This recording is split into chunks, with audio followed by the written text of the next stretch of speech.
you think should have been interrogated or should have been the foundation of that press conference, which would have changed the conversation entirely? Because as Ghanaians, we're all concerned when even one city of our money goes astray. And we? We must be. What did you know? I was going to ask you if we were. I mean, we must be. Is there anything in the statement here that you think has some merit now? Because we see that, there is a change of direction, if you will. Initially, the whole focus was on that Gold Board has made losses. But if you look at let's say... Look at that, Yeah, the second one. They are claiming strip out the agency fees. But Patrice, you should also understand political strategy. Okay. You see, this is a micro minority. And it's factual. I'm not speaking out of... I know. I get it's what a micro minority. And Afenyo's role is a very difficult one. So you must cancel everything. Sometimes. Let me slide tackle you. disruptive. Let me slide tackle you a little bit. You say micro minority, but we call it, we're not calling it mega majority, micro minority. Yeah. Let's stick with the lingo. Minority and majority. How about that? Oh, I prefer micro minority. I prefer micro minority. Today we'll stick with minority. Elephantiasis majority. See, in other jurisdictions, you'd call them developmental partners, because essentially that's what they should be doing. That's a function. But that's not what they are doing. The statement Apenyomakin has put out there has exposed them the more. Because what you're doing is that now you're trying to justify what you said. Okay, you are saying this, but Patrice, you'll be surprised he's having the last laugh, because you will be surprised Afenyo is having the last laugh, because we are talking about him. We are talking about the fact that let me ask Mauna they may not be wasting our time. Mauna, they may be disrupting aggressively. Extensive conversations yesterday. And we had extensive conversations when we sought to break down exactly what the report had to say. So we talked about the 3 different reasons for which this loss, we're told, occurred. Exchange rate losses accounting for the biggest share, assay fees, service and assay fees, off-taker discounts. Yes. Now, you juxtapose that against what the minority has rebutted with. Is there anything that you see that we should, harp on? Have they struck gold with that rebuttal? What do you see and what do you pick from that rebuttal statement? Having read it, there are a few points that you can argue sticks out. But again, I will go back to the point I made earlier, that this has been reduced to politics. But it is politics, man. And you see, everything is politics, and I agree with you, Kay. But in doing politics, we are failing to ask certain critical questions. Yes. Some of which you've asked this morning. Yes. Right? And some of which I'm going to share by Fred Janku, who is with the Institute of Statistical, Social and Economic Research at the University of Ghana, says that we should be asking, was the program economically worthwhile? Was it implemented efficiently? Right? And I'm going to pick another point from Echo Vincent Asifua, who's a member of parliament for Old Tafo yesterday. I think the point he made when he was in that conversation with Kemeni should have been the starting point for it all, in my view, in terms of the minorities' position. He says that, yes, the program made a loss of $400 million or $500 million in 2024. That is why we lost, and that is why you came in to come and better it. Yes. You should not use the same model and make a further loss. That is where the conversation is. And yesterday, listening to Sami Jemfi, the admission is that the model which has existed since, was it 2021 when the program started, is a program that will result in a loss from the get-go. Because when you go out and you're buying the gold, you're buying at spot price, there's an exchange rate differential already. Yes. So from the get-go, when you are going to do gold reserve accumulation, you are staring at a loss, because the price you're buying the gold from the persons who are bringing it, the exchange rates with you use, and that which the BOG will use subsequently to take it off you is different. Yes. So on the get-go, the model will result in a loss. And he asked the question, why are they using the same model? Why did they use the same model and not use something different? It's a question we should be asking in the going forward, because I keep making the point that we will discuss whether it was worthwhile. We will discuss where the positives are and where the negatives are. And let nobody mince any words. 22 billion cedis is a lot of money to sit on the BOG's books.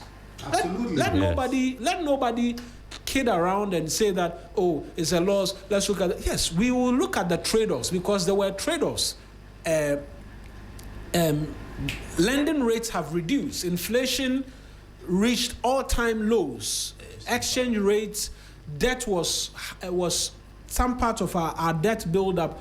Over 100 billion cedis was stripped off as a result of the performance of the currency and the program which was undertaken. So those are conversations we can have. But going forward, we must ask ourselves, can we do this without seeing a 22 billion cedis hole?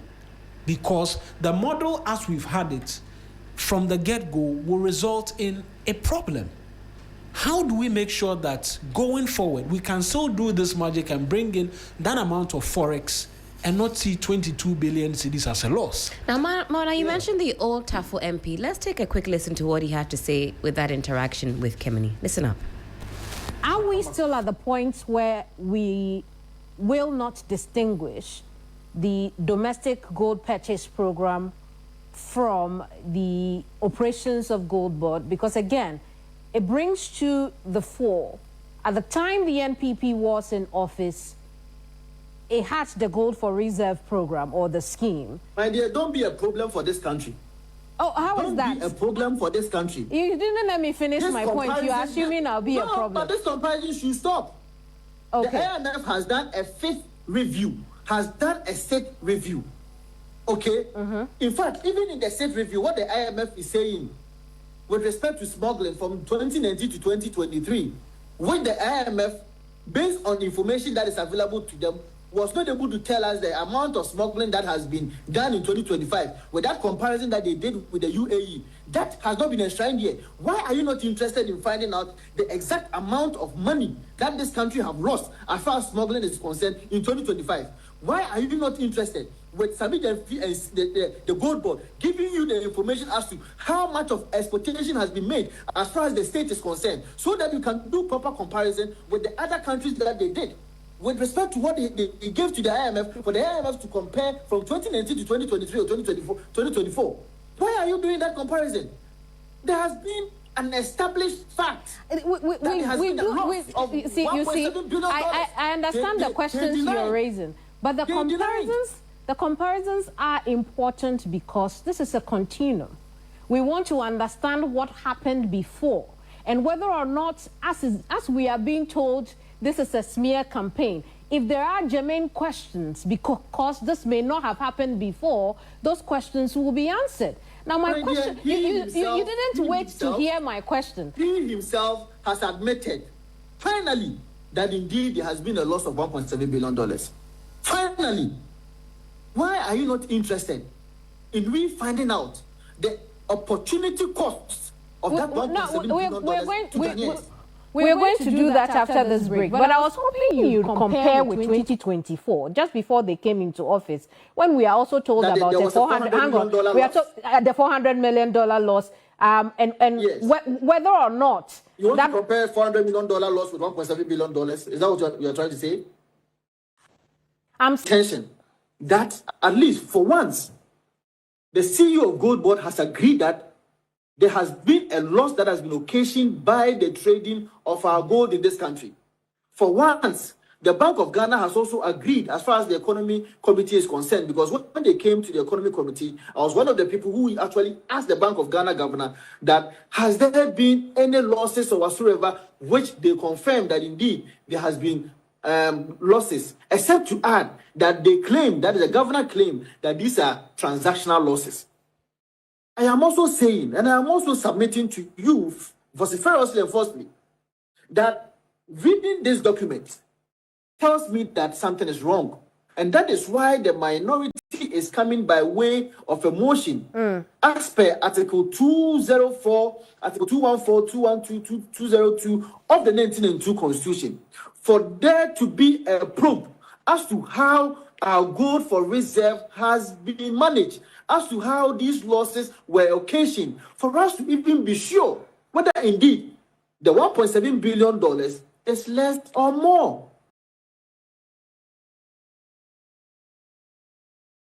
Vincent Echo Asefo, he's the Member of Parliament for Old Tafo, in an interaction there with my colleague Kemini, where she was drawing parallels between what happened in 2024 and now. And as Mawana says, this is an existing model which is continuing. You heard there for yourself what the response is. Patrice, you wanted to come in before that break. Talk to me. I think there's a drift and a shift from what the key point has to be in this discussion. And politicians or people put in political office ought not sway us from doing what is right or asking what is right. We're here trying to put dirty oil on Sami Jemfi because he's a head of Gold Board, or for hating him one way or the other. Let us put that language aside. Have there been losses since 2022? Yes, we've had losses since 2022 per the records. Why is opposition not asking us to get into finding out why we've had losses since 2022 and who must be punished for all those losses? If there's been losses all the way till even 2025, whoever is responsible for the losses, why are they not saying that we need to account for the losses? Why is everybody running away from it by just saying that finally Sami Jemfi has agreed or accepted that there are losses? We have all known that there's been losses. But Gold Board is saying that it is not our loss, it is Bank of Ghana. And I am saying, minority, come back to us and love the Ghanaians that you so claim you love them. Tell us from 2022, 23, 24, 25, all the losses. Who is responsible? Who must be held accountable? And tell us that you are ready to put your foot forward, to put yourself forward for accountability for the losses from 2022 all the way to 2025. Let us see people being punished and jailed for all these acts. And then we'll come back and say, Sami Jemfi, what you're doing is wrong. I'm not comfortable with such things. And I'm not being emotional about it. It's based on principle. A state must move on. We should not let certain elements, I don't want to mention their names, we should not let certain elements bring us down to this crap relationship where, or crap phenomenon, where when NDC is in power, MPP have to do anything at all to pull them down. When MPP in power, NDC would have to do anything at all, everything to pull them down. It is the Ghanaian that suffers. So if NPP wants any accountability at the Gold Board, they should let us start from 2022. Apenyomakin should write a statement and clearly say that in 2022, this person was the one in charge. We lost 1.7 billion. In 2023, we lost 20 billion. Let us bring all those people to book. Let us bring them all to Parliament or take them to the Public Accounts Committee. Let us stop joking. I think the jokes have become too many. Kay has said it, when you are, and you also affirmed it. When you are in Parliament, your responsibility is that you put some kind of reins over the person who is in charge. Absolutely. So when you are giving that part, don't come and joke with Ghanaians battling figures going up and down, trying to no. Because it's an enormous responsibility, exactly. Keeping government on its toes. You are also responsible heavily for losses at the Gold Board establishment since 2022. So come and tell us who is supposed to be held responsible and stop these press conferences. They mean nothing. Time check, it is some 12 minutes to the top of the hour, 9 a.m. We were also looking to engage Professors Turkson and Bobkin, but we won't be able to do so today. But we can put a pin in it. Let me also again reintroduce my guest in the studio. George Wellington Ituahene is the Managing Director, Auto Parts Wholesale Limited. George, good morning. Hope you're doing well. Very well, thank you. Good morning to your listeners. I want to give you just a minute bite on this as a fellow Ghanaian, get your thoughts on it. And then we're going to talk about something that a lot of us are very keen on this morning, Ghana's 15-year vehicle import restriction. We'll talk about that. George, your thoughts on this issue?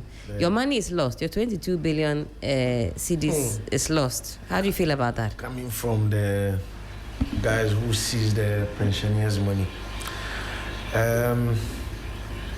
I feel if you have to criticize, it has to be fair. If you have to criticize, it has to be fair before it will stick. And I think at this point, Ghanaians can see through a lot of dust that they are just going after the person.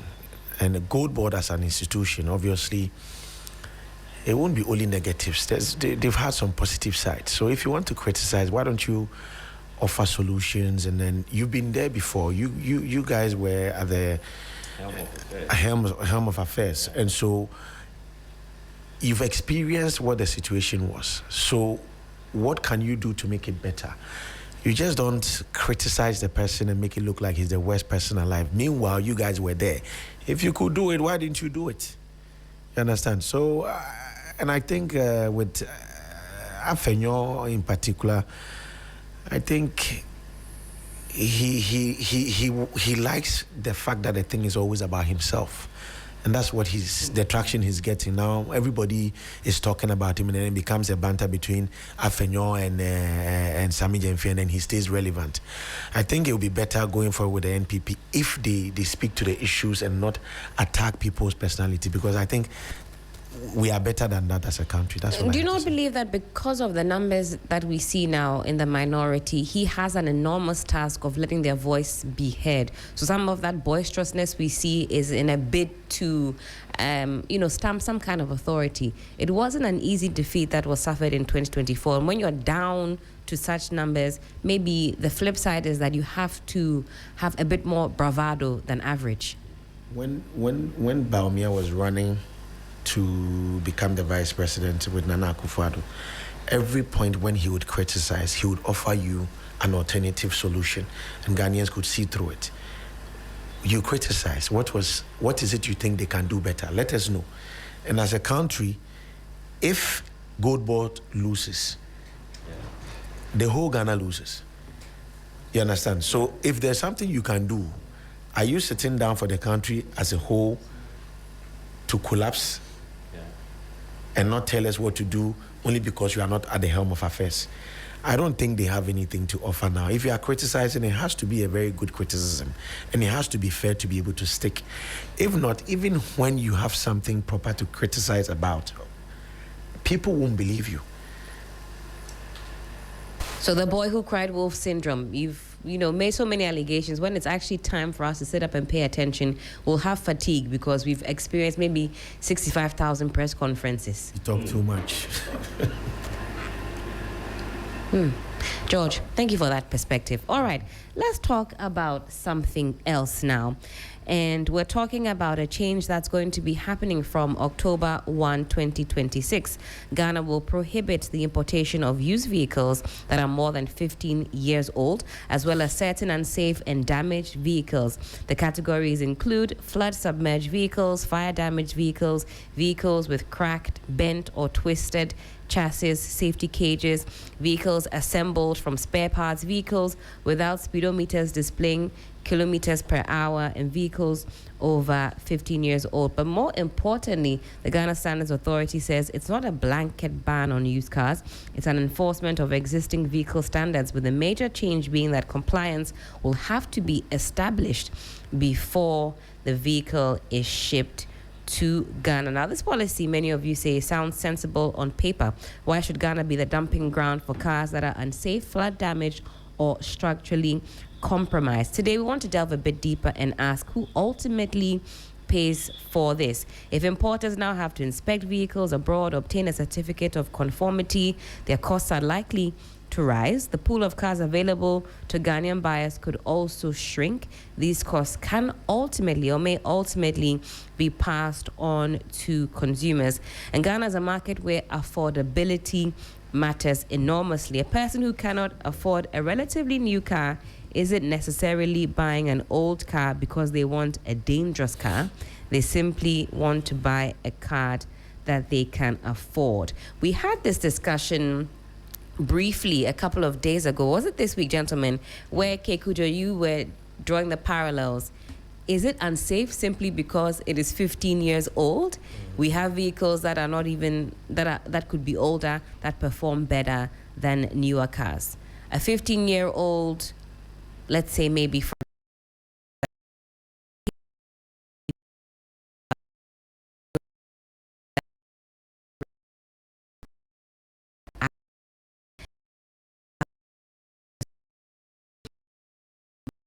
old cars. George, I want to get your thoughts on this Set us off. I want Kay to go first. Oh. Yes. All right. Okay, so do us the honors. Yes, we can also get the fact checking right. Yes. So on the ledger of facts, the claim is that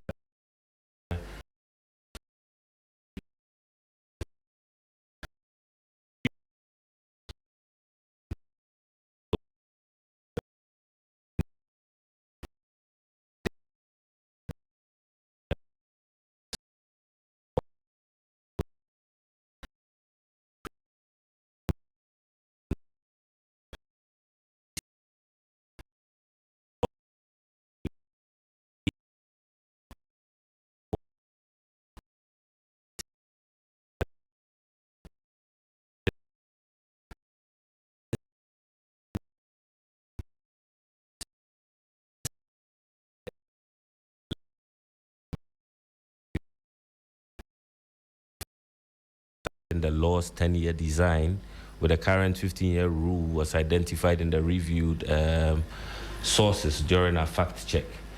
And we look at the safety wins, the damage bans. I mean, there's a strong case exists for objective bans on flood damaged, fire damaged, or structurally compromised vehicles. And then we looked at the roadworthiness test as well, where it boldly says age is a proxy. I mean, a birthday is not a brake test. Age alone does not measure tires, crash history, structural integrity, or maintenance. And then we looked at the policy route, industrial lineage. The restriction also grows out of automotive industrial policy and local assembly incentives, not safety alone. And the compliance system, the PVOC, pre-export conformity, mixed certification before shipment, compulsory. Vehicles need a valid COC before import. And then the transparency gap, where fees are unclear, inspector roster, beneficial ownership, contracts and full fee schedules should be public before enforcement. And then the customs impact, revenue unknown, no public age banded GRA data set was identified, showing how many over 15-year imports enter Ghana or what tax they generate. The price effect, affordability risk, restricting cheaper stock can push up acquisition costs for household, SMEs, drivers, and transport operators, which I think is a key concern.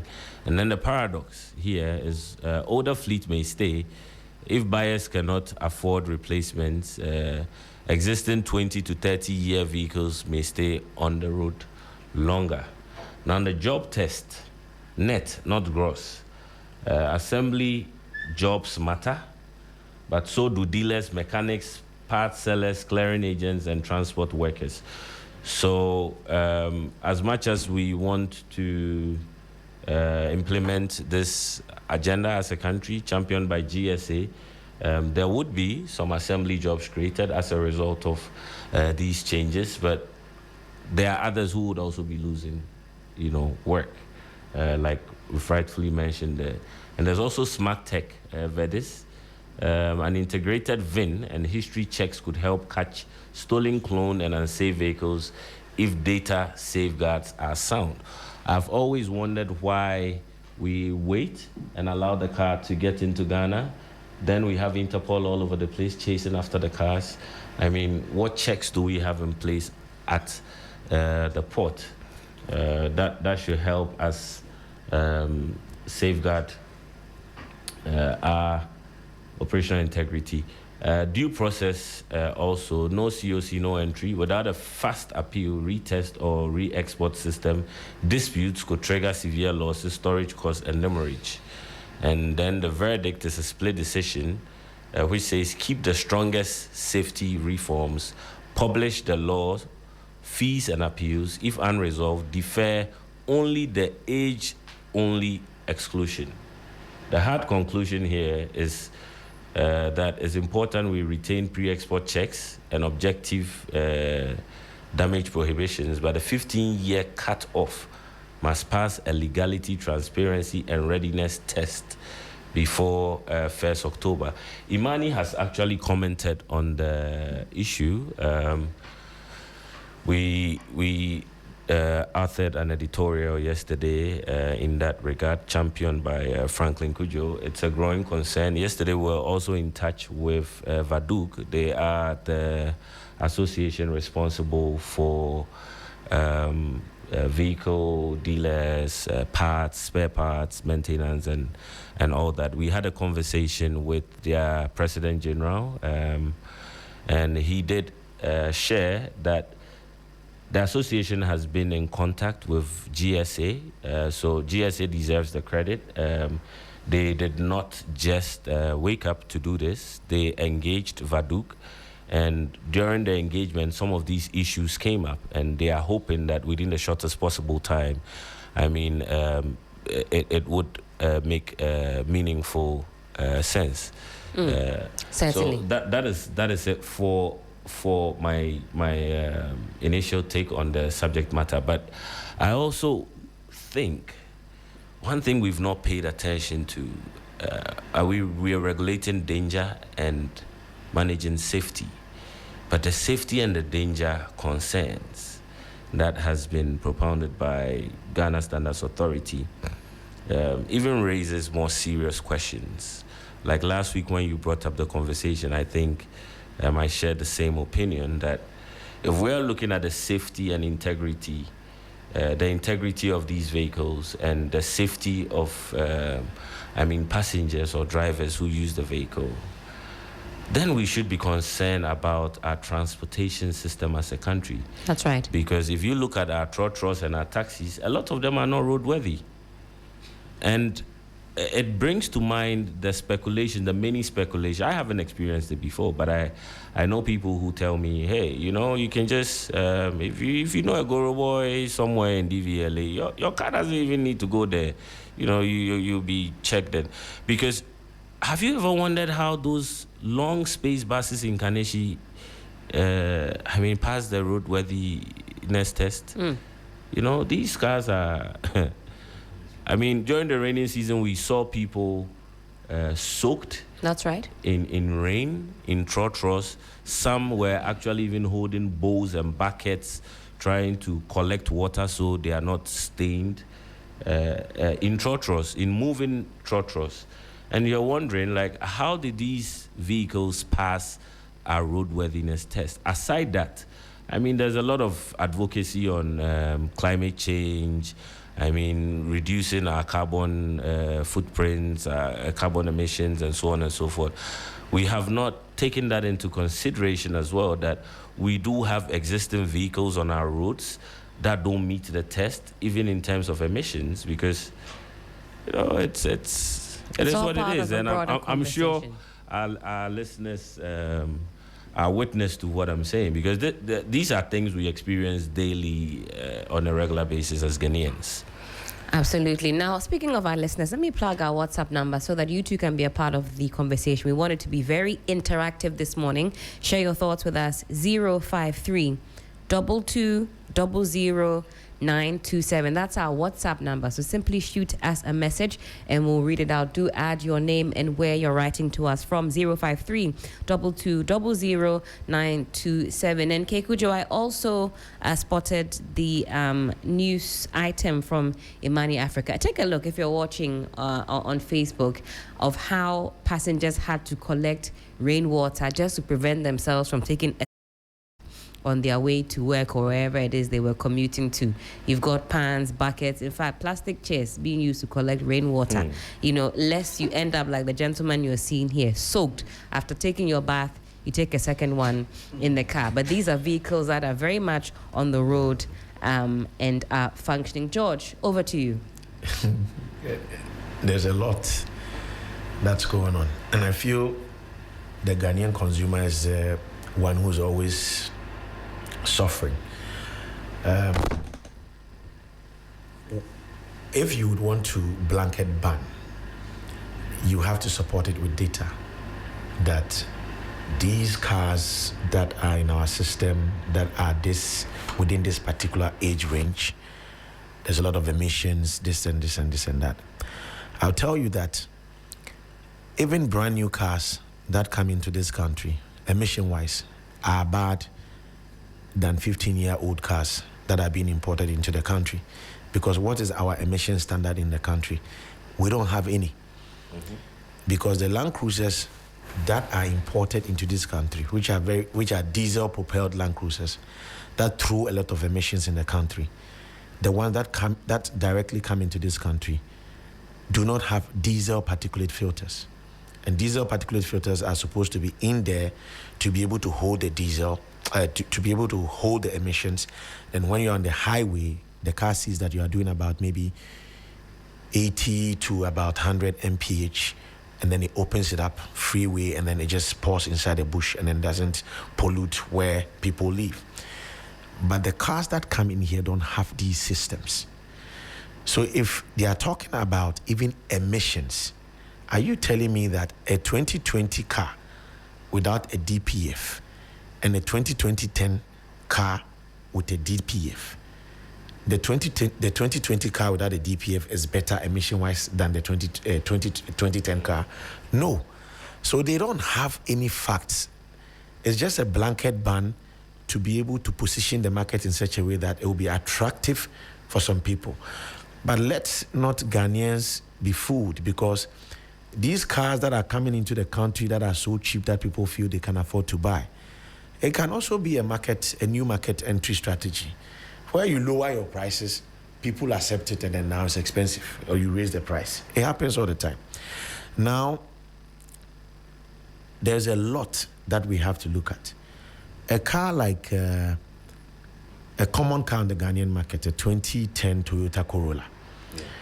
The engine has been running from 2008 and is still running.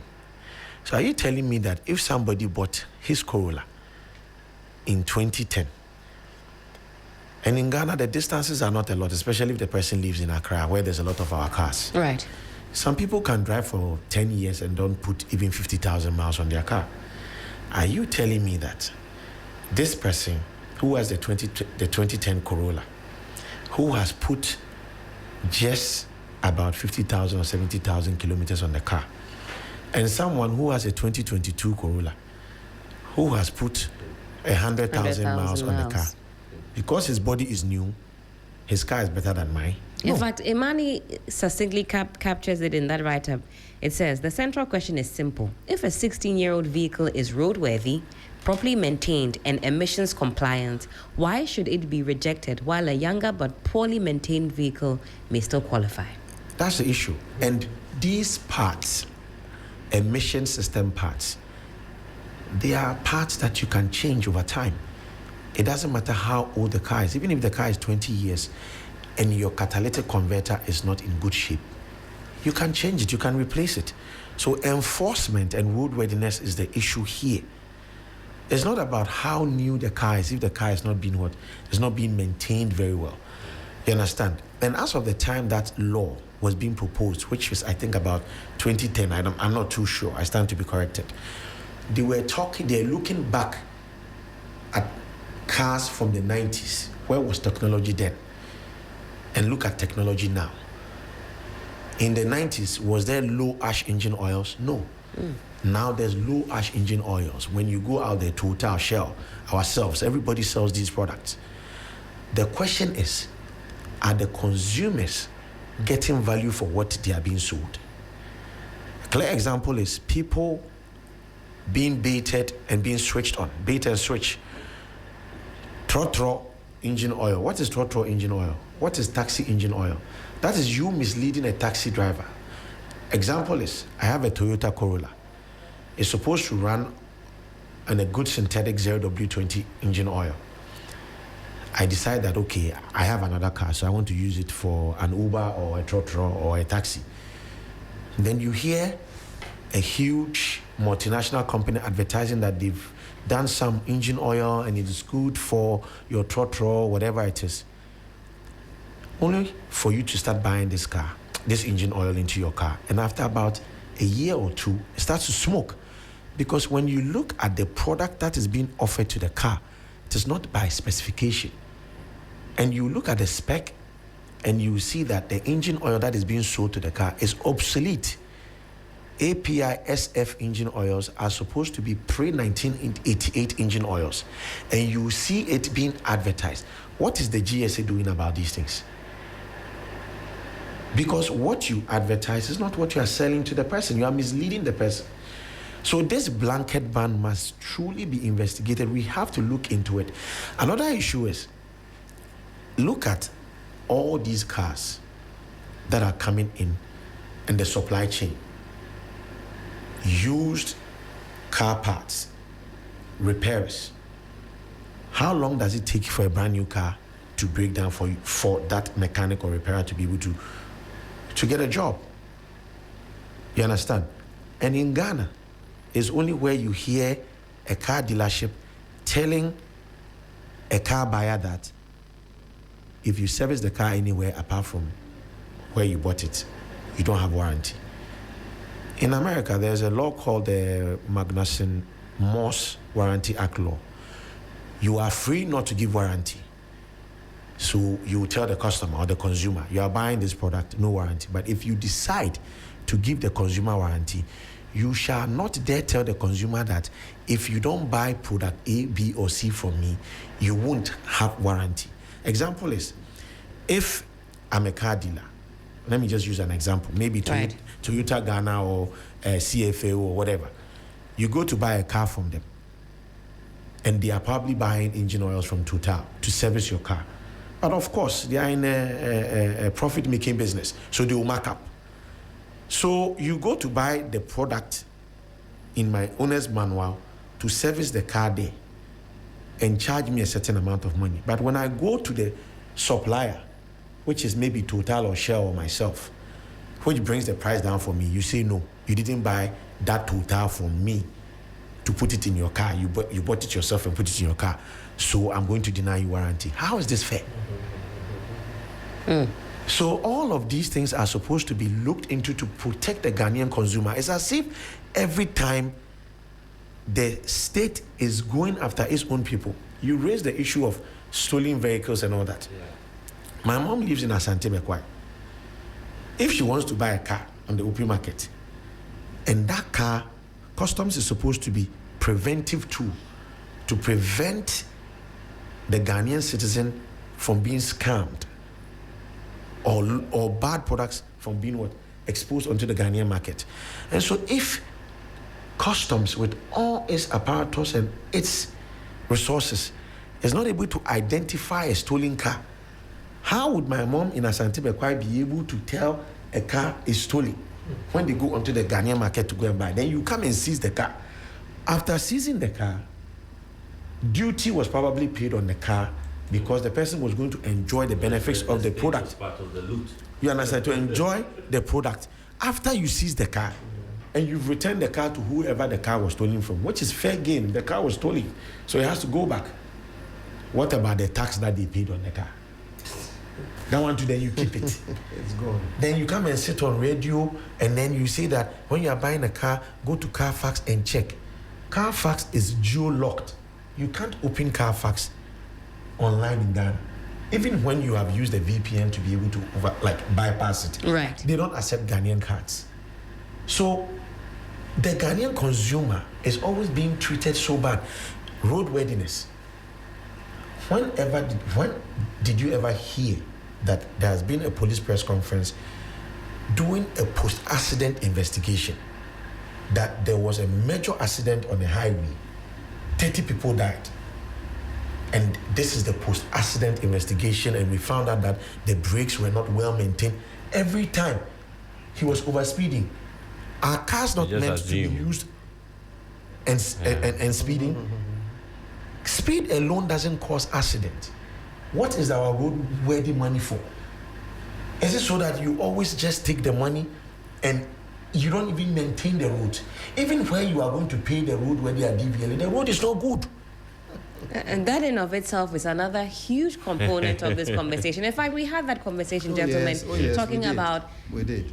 if the concern so much is safety, to the point that some of these points that George is raising don't seem to feature, then we should also be adding the roads and all of that. I want to know why 15 years though? Why that magic number? Is there something that indicates that after 15 years? At first they said 10. And then they change the goalpost. So why 15? Why is 15 the magic number? Per their investigations, 60% of accidents that occur on our roads include cars that are from 10 to 15 years. Okay. So based on that, they believe that they have to deal with the 15 years. They also believe that cars that are like 18 years old and all, 10 to 18 years, consume a lot more fuel, 30 to 40% of fuel consumption. That is their argument also. So they believe that the more these cars consume fuel, the more burden it puts on our foreign exchange. And also car parts. They believe that the importation of such car parts for cars that are 10 to 15 years old are more expensive than the current ones. So that also means that we are delving too much into our foreign base. So for them, theirs is accident, safety. For safety purposes, they realize that brakes and even the catalytic converter, they are claiming that cars that are from 10 to 15 years may either not have them or they may go faulty, that they cannot deal with. So it's accidents and then safety and then fuel consumption plus foreign exchange. All right. So that's the basis. Time check, it is some 60 minutes past the hour of 9. This is still 3FM Sunrise on 3FM 92.7. We're having a very interesting conversation about this 15-year proposed car ban. But on the flip side, we stand to lose a lot of money if we decide to go this route. Keep that thought for me, Patrice. Right. We'll go on a quick break. When we come back, we'll talk about how this actually potentially affects you and I's pockets. And what that means for all of us, why you should be interested. This is still 3FM Sunrise on 3FM 92.7.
is a conversation that you all are very interested in. It affects your pocket. So please send us a message 053 2200 927 on WhatsApp. I see your messages coming through. We'll read all of them out before we leave today. But this one here says, good morning. I think too much of the accidents on our roads do not happen as a result of older vehicles.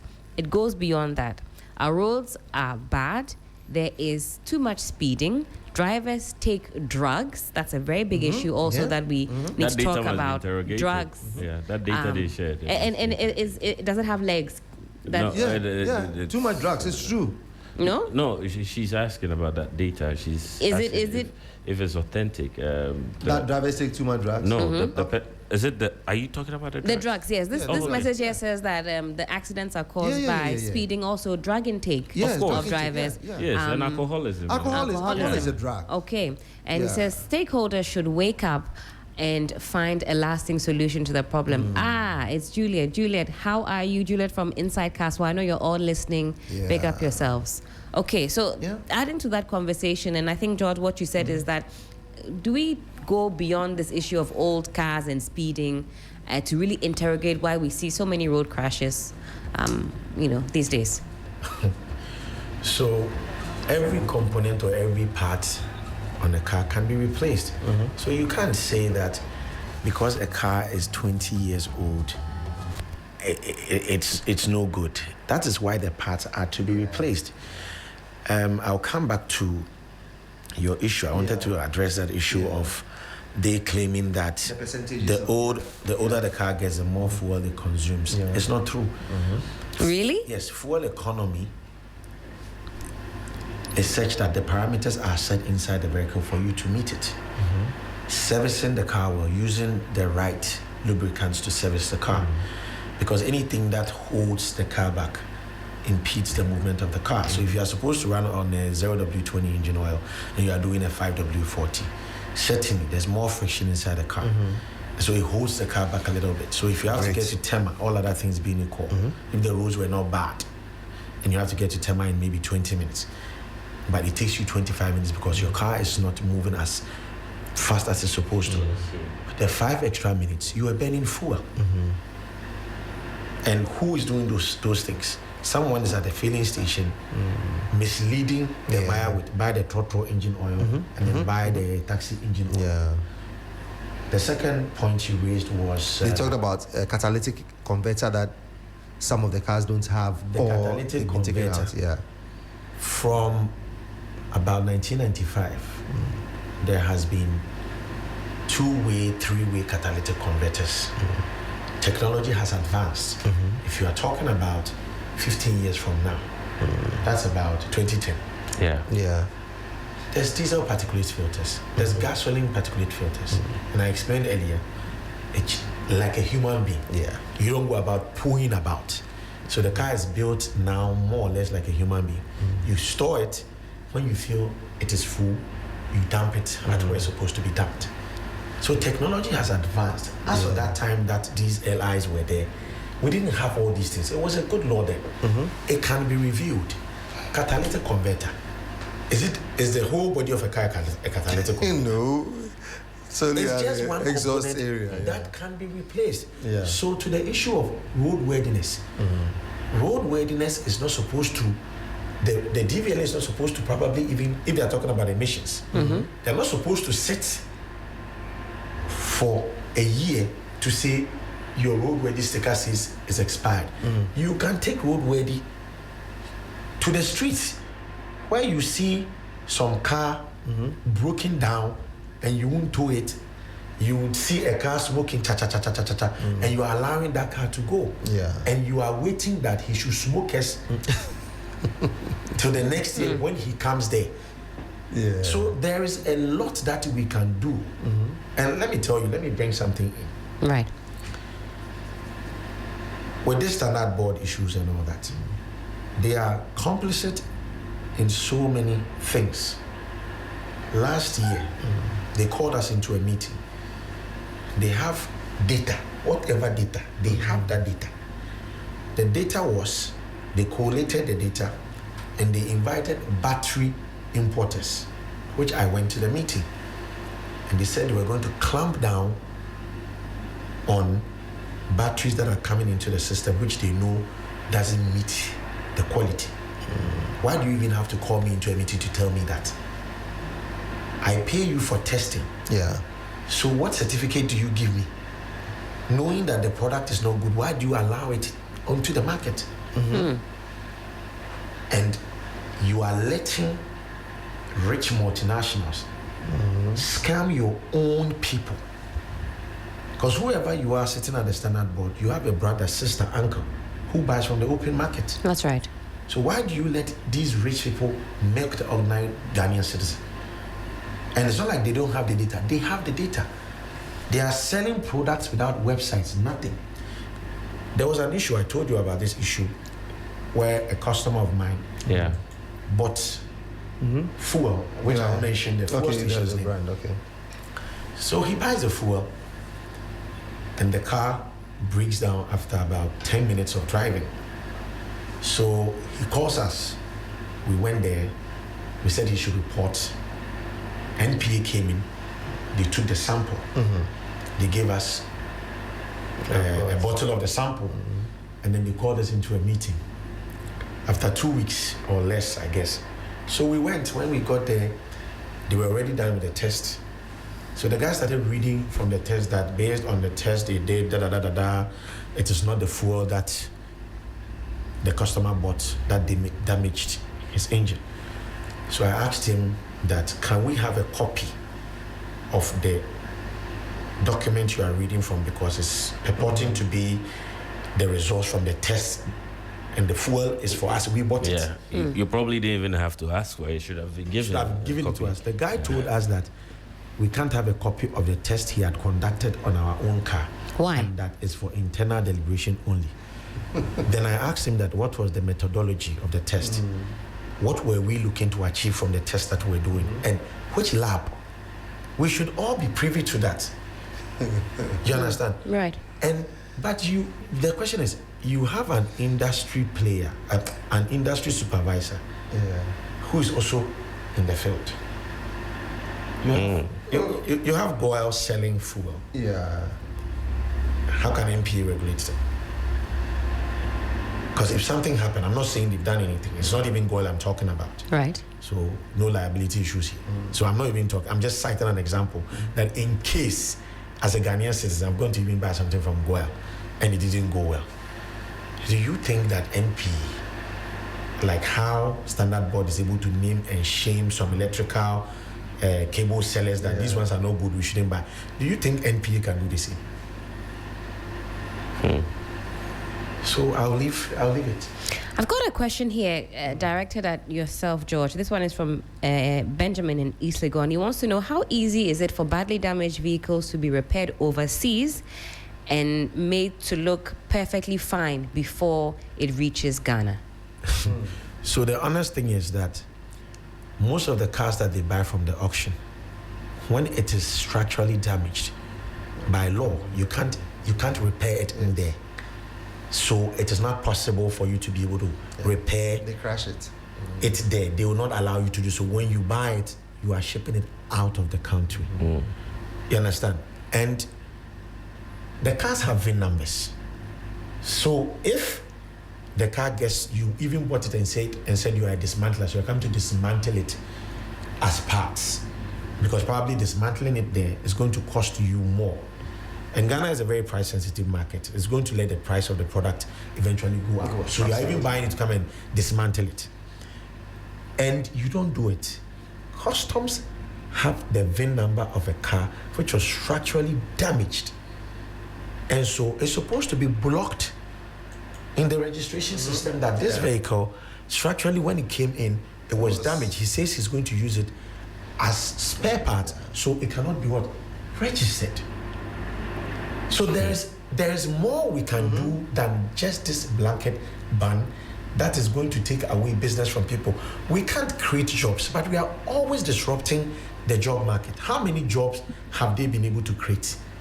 So if you look at the cost-benefit analysis, how many jobs we are going to lose from this ban compared to whatever they are trying to create by talking about these vehicle assembly plants. Over 500,000 people depend on this car business. So used car, the repair work, spraying, getting it on the road, maintenance and all those things, spare parts, repair and all those things. So over 500,000 Ghanaians. Let me add to your 500,000 that losses across the used vehicle value chain.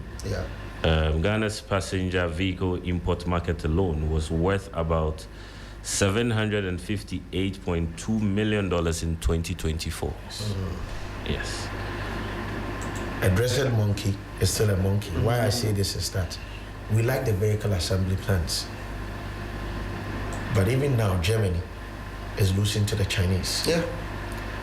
We have to be careful the way we are going.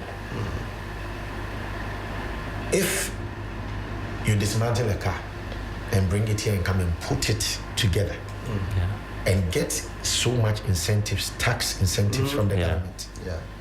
After the car has been put together, the Ghanaian consumer can't afford it. But benefits of after, free trade, they move it to other African countries and sell it. The money is still repatriated back to wherever these cars came from. So it's a lose-lose situation. We're losing over $40 million US annually. It's just that robbing Peter to pay Paul. Yeah. If we did that, we'll lose over $40 million US every year, even for the next 3 years. So after the next 3 years, you can imagine over $800 million is what we'll be losing. This Point is big money. You can face it. You can face it out. You don't ban it. You face it out. Transition. So exactly. So there are certain countries. In Tanzania, it is one country that Kenya also does it. Uganda does it. Nigeria, they allow everything. But the point is that there are certain key things that we don't consider in our country. A new car ought not be that expensive as an old one, because of things that we talk about, as in safety, emission, comfort, and ensuring that the people within the country that it's being imported into benefit from it. Right. You have not worked well on your transport system, such that when you take these cars out, over 80% of people in this country rely on public transport. And yet. Exactly. Yet you want to carry all these things out. So if you want to just ban them and take them out like that, 80%, where would they be sitting? Your transport system has not been properly fixed. You don't have trains running. You don't have buses running. And you certainly don't have SkyTrain. No alternatives. Exactly. So I can't say, okay, I'm parking my car or I'm leaving my car, I'm joining the train or I'm joining the bus because it is time conscious. No. You've not done any, then you just want to go ahead and just this October, you want to start banning. Just too short. Let us look at the hand behind it. Let us look at read about all the companies that are assembling and assembly concentration. I mean, he mentioned China. That is what they're doing now. So look at, is there any company in this country that has started vigorous and aggressive assembling of cars such that we want to close out on these people? Mine is that, as George said earlier, when a car is coming into the country, assess the integrity of the car. Is it in good shape? If it's in good shape, why not? And that goes beyond this 15-year yes, a 2024 target car. I told you, a 2024 car. Some people that I know own certain places. 2024 car split into two. They did the front cutting and the back. They will cut and then come and join it. Goodness gracious. So those are things. So don't see the car saying that because it's 2022, 2025, it's a better car. No. Okay. There's a BMW that is sitting somewhere that one day we would have to drive into this yard, and you see whether or whether. Eric from Michelle Camp says, good morning, team. Good morning to you, Eric. He says, it will amaze you. It doesn't amaze us to know that some cars don't even appear at DVLA, yet roadworthy sticker will be given. Eric, we are not amazed at all. This happens every day. But wrapping up on the conversation, time check, it is some 24 minutes to the top of the hour. George, I'll have you give us the final word on this. Do you expect people to start rushing to import older vehicles before October 1st because of this transition period? Do you see that happening ahead of time? Some people will do, but I think that like you said, there are some hands behind it. It's going to make it very monopolistic. And when it becomes monopolistic, the Ghanaian consumer is going to suffer. Let the market forces determine demand and supply. I'm not blind. If the Chinese car is good, or whichever car is good, I'll buy it. You understand? Who doesn't like brand new stuff? But for you to force me into a particular direction, we are adults and we are not kids. There's always something, there's a catch. And they'll say that the devil you know is better and the angel you don't know. The angel you don't know. That devil, I will never. We've been using these cars for pretty much a very long time. They should take their time. The transition period is even too short. Why the rush? 3 months. What about the people who have imported parts and their stock was going to take care of them for their needs for about 2 years or 1 year? What should they do with it? In fact, that's something I hadn't even thought about. There's so many legs to this conversation, but this is all time will allow us. So finally, I know I said finally, government should change this, scrap it. What did you say, change or scrap? I wanted to ask More stakeholder consultation and then time for transition. Maybe 5 or 6 years, we know this is what you're going to do. People will plan. Okay. Yes, I wanted to ask a quick question from a friend who just sent a message that since you're the expert, he wants to understand what's our policy on electric vehicles, because now there's an influx on electric vehicles. If you could just touch on that really quick. See, there is no policy on electric vehicles. Do you know why? With our electricity needs is not even sufficient. So even when these electrical cars come, it will become a problem because charging will become an issue. We don't have a policy. The lights don't even stay on. Didn't you see people complaining this morning that the lights were off again? Yesterday I heard Ghana saying they want to export light to Nigeria. In-house, the light can stay on. You want to export light to Nigeria. Everything is politics. If about 20% of the combustion engine cars are replaced by electric vehicles in Ghana, we'll have energy issues. Because then everybody is going to be charging their cars. So even that, there's no policy. Where are the charging stations?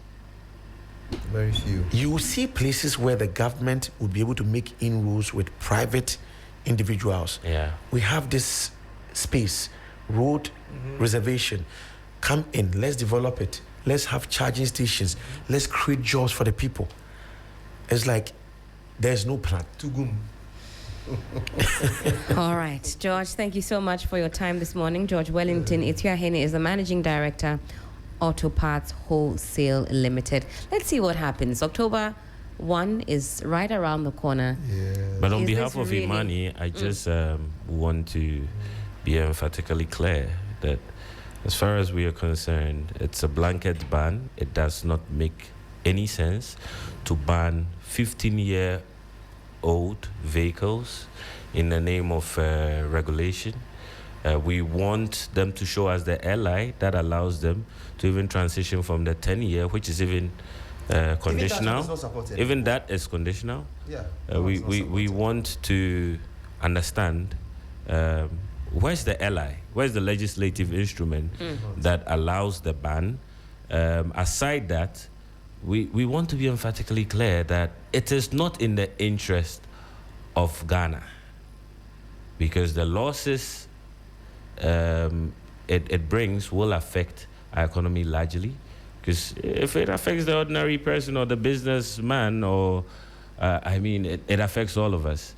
And it's important that before GSA looks at that aspect of this implementation, we're not saying the entire implementation is bad. We're talking about the 15-year-old vehicles, because who wants? No one in Imani supports. Bringing in flat vehicles, the cut and paste vehicles and things like that. It's a death trap. But we are saying that if GSA wants to be up for it, if they want to be up to the task, they should start enforcing roadworthiness on our roads. We want to see better transportation systems, because if we say we're the Black Star of Africa, then our people deserve better. Imani, we're grateful. Be like say you chop frog.